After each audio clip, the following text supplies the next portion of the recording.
everybody. Here I am in sunny Santa Cruz, California, having a beautiful day.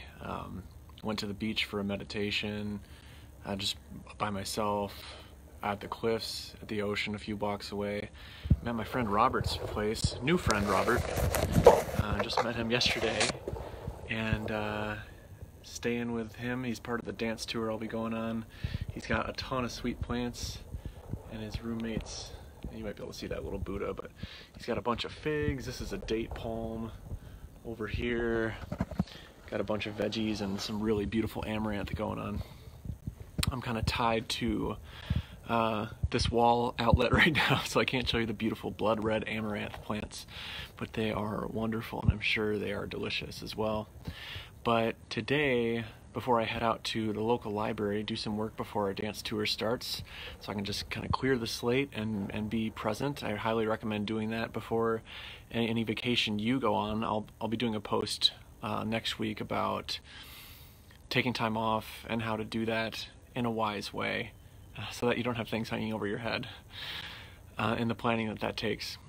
But this wild frontier of entrepreneurship and the emotional ups and downs, the emotional topography of having days where I don't personally believe that it should be every day, or I mean, sometimes it is, but feeling elated and then crashing down and feeling like, why am I doing this? And, you know, how am I going to make this work, or how am I going to get this done, or any number of things that happen when we're an entrepreneur and we're relying on ourselves for our income, for the success of a business, especially early on when we don't have a team around us.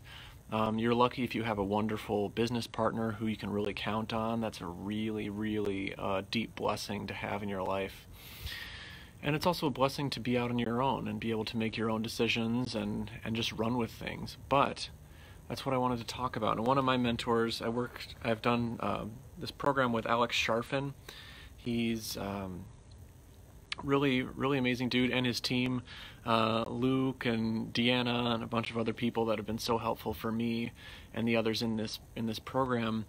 Really looking at what it takes to find direction in your business. So I'm doing this for my own business, both my design business and the mentorship that I offer, but also I'm doing it for my clients, especially for my mentorship clients who are running businesses. It's hey Arturs, how do we find that direction in this wild frontier of entrepreneurship where we could literally make any decision that we want to, and we have the freedom to do that, which is in itself a blessing.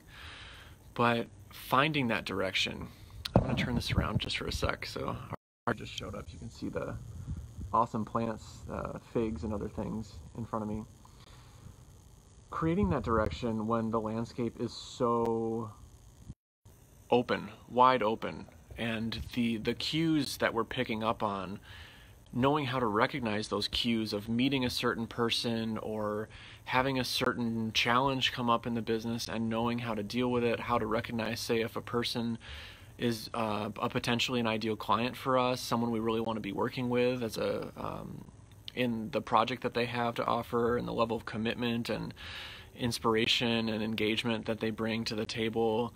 Being able to see if that's really lining up with what we are offering as a service and what we're excited to do and who we're excited to work with. But also coming down to, you know, what language are you using to market? Who are you even marketing to? And how do you even deliver your service?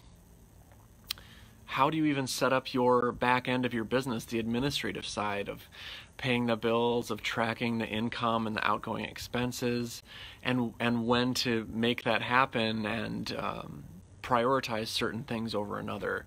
So this is what I'm talking about when I talk about within this wild frontier of being an entrepreneur, of needing to rely on ourselves for our income, rely on ourselves to be able to seek out help when we need it emotionally, personally, and professionally.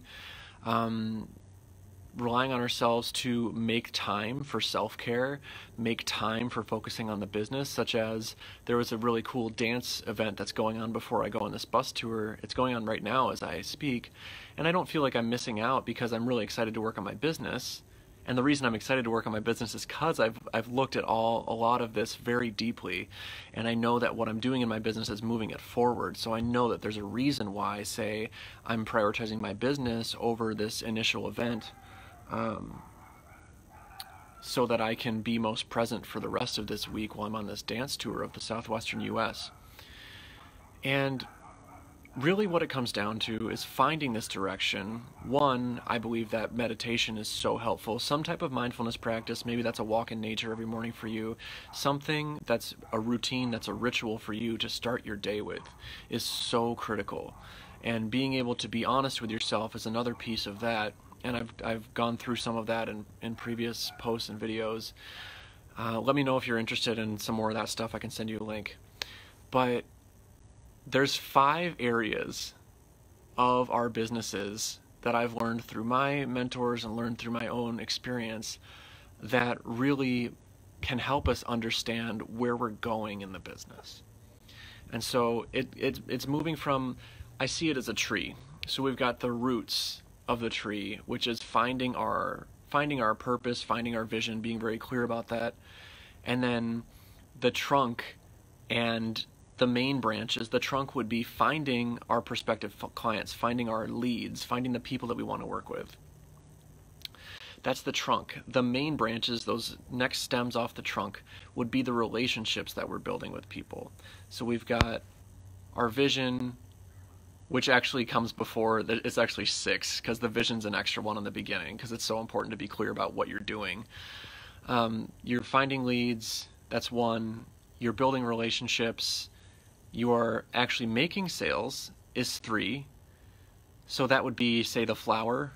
The relationship is kind of this flower. You're making sales, and you're delivering. So the delivering might be, say, the fruit of the tree. So there's these 5 areas. And being able to look at which part of your business needs the most work. This is something that I offer in the Focus Growth Group program that'll be starting in early November. It's the first thing we go over in that program, is analyzing your business to understand the current state it's at. And also, of these 5 areas, leads, relationship building, initial contact, relationship building, sales, and your delivery, and then your client retention, your long-term relationships with the clients, so you have recurring income and you're offering better and better value to your clients in future phases of a project or whatever the services that you offer. Which of those areas is most important to focus on? And I would say, it's pretty obvious if you're just starting your business, you're going to want to focus on finding leads and then building relationships with them so you feel natural, you feel like you're building real relationships with people, and you're having enjoyable conversations and just getting to know them. And it is kind of like a friendship, but there is that professional side where you are the expert on something that they value. So of those 5 areas, we start to look at how do we find direction within there. Let's say you really you're finding some leads, but they're not really that great. So what you'd actually want to look at, say for the next 30 days, your direction in the frontier of entrepreneurship that can help you actually make progress to getting to where you want to be in your business, would be refining the type of person that you're looking for. Who is that type of person? And also being open to who that person is. What's up, Matt? Good morning. Or afternoon for you. I'm in California. Who is that person that you're looking to connect with? So that would be your focus. If you're not bringing in the types of prospective clients that you want to be, how can you refine that? And so that's what you'd be working on. If you're looking at sales, if you're not making sales, you're finding potential clients, but you're just not able to navigate the sales process. It's feeling awkward and uncomfortable, and you're feeling a blockage there. Well, it would be looking at what are you doing, laying out what your sales process is. This is something we go through in the group program as well, and something I go through in my business all the time in various areas, depending on what's working and what's not. But you'd want to then spend that time looking at what is the sales process I'm using right now, where are people falling off, and how can I change that? So just a little brief overview this morning of the tools that I use and teach to find direction in your business, to analyze your business from the standpoint of how well it's supporting you, how well it's supporting your ability to find the clients that you want to be working with, and to continually, consistently bring in the work that'll keep you able to grow your business to the point where you can be more generous than you even are now, where you can invest back into your business, into yourself, invest in your community. Because it's not about it's not about perpetual growth. So many people think that when I talk about growth, or when they hear about growth, that it's just perpetual growth and extraction. That's not at all what we're talking about here. We're talking about evolution. We're talking about a tree branching off and having that much more diverse value to be offering.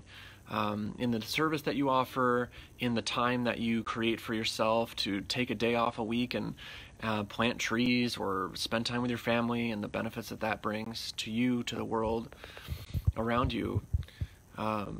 It's also about having that direction and knowing that you can put in 5 hours of work today and really be making progress on your business, rather than thinking about your business all the time and what you should do and feeling confused even on days off, and how draining that can be.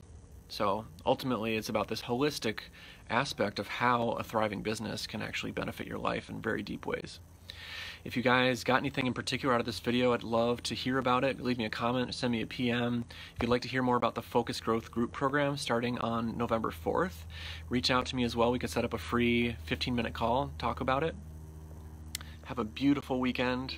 I look forward to talking to you all very soon. Bye.